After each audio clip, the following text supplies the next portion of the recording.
Nifty 26,300ના પુટમાં best entry ક્યાં બની શકે?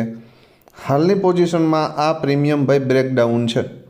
જ્યાં સુધી 71ની ઉપર એક 15 મિનિટની કેન્ડલનું ક્લોઝિંગ ના આવે ત્યાં સિવાય સ્કેલ્પિંગ સિવાય વિચારવું નહીં. ધારી લ્યો કે મોર્નિંગમાં ફ્લેટ ઓપન થઈ જાય તો પછી 71 સુધી જઈ શકે. આનાથી વધારે હું ડાયરેક્ટ વિચારતો નથી. પણ 71ની ઉપર એક 15 મિનિટની કેન્ડલનું ક્લોઝિંગ આવી જાય ને ફરી તમને 60-65ની આજુબાજુ લેવા મળે કે 60-55ની આજુબાજુ લેવા મળે અને અહીંયા સપોર્ટ લેતું દેખાય તો એન્ટ્રી કરી શકાય ને 71 બ્રેક કરી દે ને તો 113 સુધી જઈ શકે ને એનાથી ઉપર જાય તો 139.